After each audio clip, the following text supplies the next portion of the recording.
Hello, and welcome to Church at Home with Rachel for Wednesday, the 7th of September. I am just going to warn you ahead of time. If you are a single person or if you have had a rocky road with relationships, then this might be a more difficult post for you to listen to. But I encourage you to listen anyway. Um, some of you might know, as I've talked about before, I until I met my husband when I was 32, I never dated anybody. I was a single person and went through ups and downs of being a single person.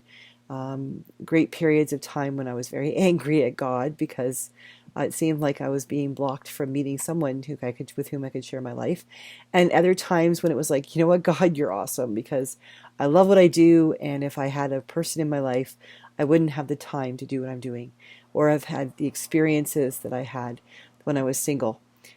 So I understand what it's like to be single for a long period of time, and to go to bed at night knowing that you have no one to talk to share your world with. I had a hamster.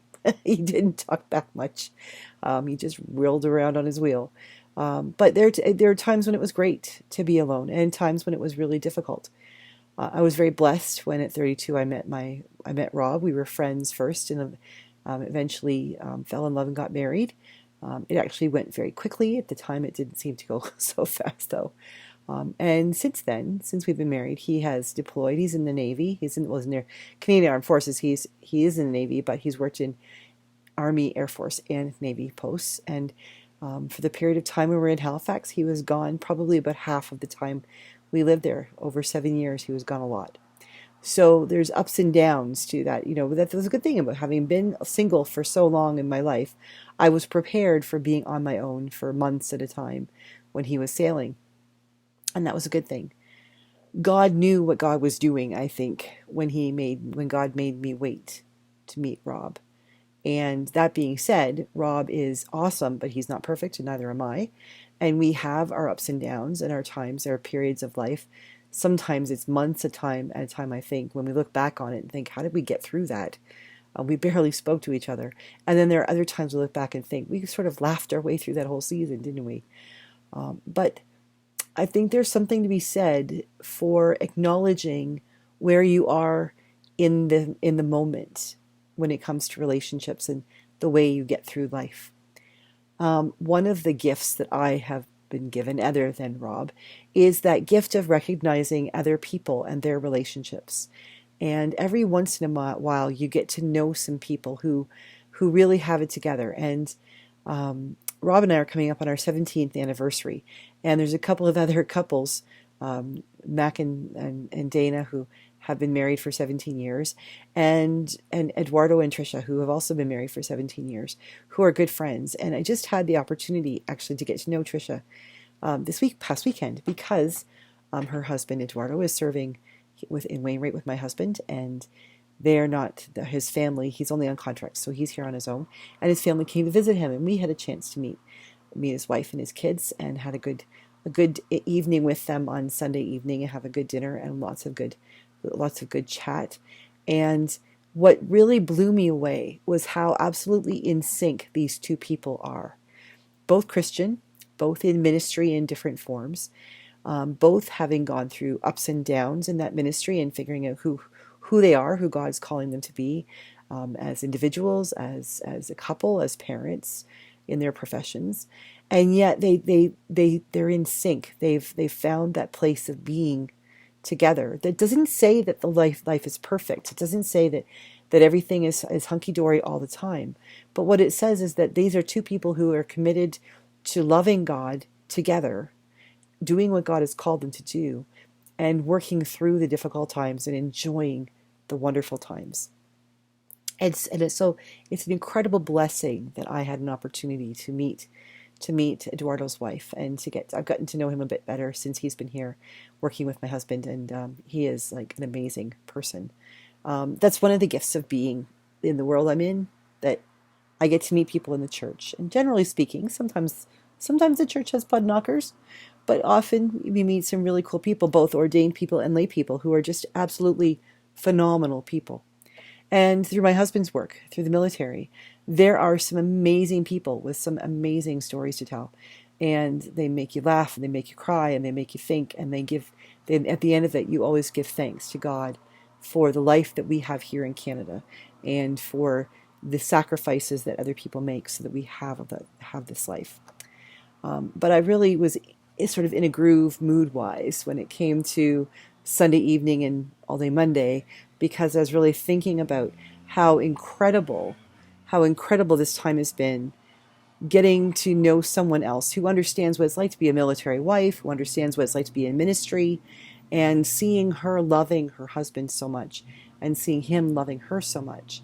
And it's a reminder to me that through good times and bad, and especially when I do marriage prep for couples as they're getting ready to live their lives together, to a reminder that marriage and these committed relationships, whether they're married or not, when you're in a committed relationship, regardless of gender, it's a work in progress.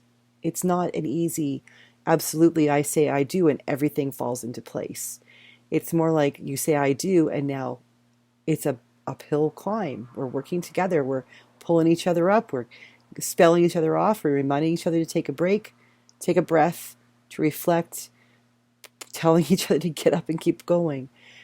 These relationships that we're given are opportunities to grow and to learn and to become better people as individuals, and help the other person to become better as well.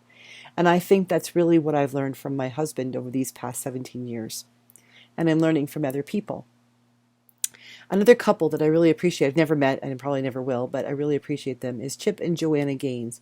And now I know there's some people who are like, yeah, like they're, their politics, whatever. I don't know what their politics are. I purposely have not delved into that particular area because I don't want to know what their politics are. I don't care. They do a program called Fixer Upper on TV where they help people choose, like they go out and they take a look at houses to buy that can be renovated, and then they help them renovate them. They also have this program, a network called Magnolia Network, that has some really uplifting programs that my husband and I actually get to watch together. They have Fixer Upper, but they also have stuff on cooking shows, and Andrew Zimmern does family dinners where he goes, this gentleman who's really knowledgeable at food goes into people's homes and talks about, as they prepare to eat a family meal together, they talk about the history of the food and the family and these things, and just a reminder of those relationships and the fact that when we break bread together, when we sit down and eat a meal, we come together. And as somebody who quite often eats standing up at the counter or at a TV tray in front of the TV, it's a reminder to me how important that dining room table is, to clean it off, get the Lego off the table or the computer or all the homework or the sermon writing stuff, and sit down and have a meal with my husband and just talk about the day and how things have been going. Their programs also have things like these guys who, barnwood builders, they go and take apart barns and then rebuild them someplace else. And the beautiful thing is of it, I'm finding watching these programs, is that there's never any heavy drama. There's no swearing. There's no arguments. There's no real life, Dr. Phil stuff, or, all those like Jerry Springer things. I can sit and watch that, or I can have it on in the background and read my book, and I feel comfortable. Like I've had a relaxing evening. And I think the big part of that is, for me, is that this relationship between Chip and Joanna, is they are two completely different people. And just yesterday I had an opportunity to watch these white chair interviews from a program called I Am Second on YouTube. And I Am Second has people talking about their Christian faith and their relationship to Christ. And usually it's just through talking about their own life and their experiences and their relationships. And they had these, I'd never seen these ones before, but these white chairs with a black background. And they interviewed Joanna, and then they interviewed Chip, and then they had them come together. And it was so amazing because the vulnerability I saw in Joanna, and the confidence with the silly sense of humor, but also without it, that Chip has. And the way the way God brought these two people together, two completely different people whose lives complement each other. They aren't exactly the same, so they're not mirroring each other, but they complement each other. And it shows what can happen when we allow the best parts of ourselves to really be the best parts of ourselves. I think that that's the important thing about relationships, that if you're in a healthy relationship, key is healthy relationship, whether it's with a partner, with a spouse, or with a parent or a child or a friend, if you are in a healthy relationship with others, the best of who you are can come out, and the worst of who you are can come out, and it will be forgiven, and you're helped to grow, and you can do the same thing for another. And I think it really, watching Chip and Joanna on that video the day after I sat at the table and we broke bread with Trisha and Eduardo, and the gift that these relationships, these positive relationships where God is at the center, is a reminder to me as a Christian, as a wife, as a priest, that I need to make sure that my focus on relationship is Christ-centered. That when I look at my husband, I seek out Christ in him, and that he is able to seek out Christ in me. And the same thing goes for the other people that I see, the people I hang out with, my friends, my neighbors, my parishioners, that I would intentionally be seeking out the best of who they are. And if I'm doing that, then they will be able to see the best of who I am. So, yes, this was a couple-centered video, but it doesn't need to be, because I think all of those lessons that I have learned through being part of a couple are things that I was learning on my own before, but sort of came into highlight as I was a couple. But I also know that for many people, they're not called into couplehood, so to speak, but you can find those special relationships, those encouraging, strengthening relationships with friends and coworkers and children and nieces and nephews and so many others. So I really do encourage you to seek out in your life those people who bring out the best of you, and from whom you bring out the best of them. That you seek out Christ in them if you are Christian.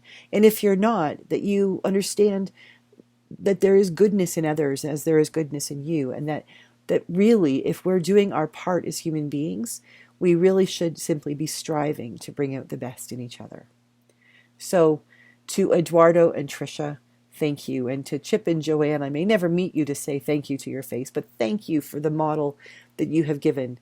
To my husband, Rob, I thank you for being my best friend and for being that person who sharpens me and reminds me to take it down a notch, and sometimes reminds me to pick it back up a notch, but just for being there for me. I appreciate you. And for all of you who are watching, I invite you, share with me your stories of the people in your life who have helped you to become a better person, and those people for whom you have helped them to become a better people as well. God bless you, and thank you for sticking with me today. I hope you have a great day, and I'll see you again tomorrow for Church at Home with Rachel.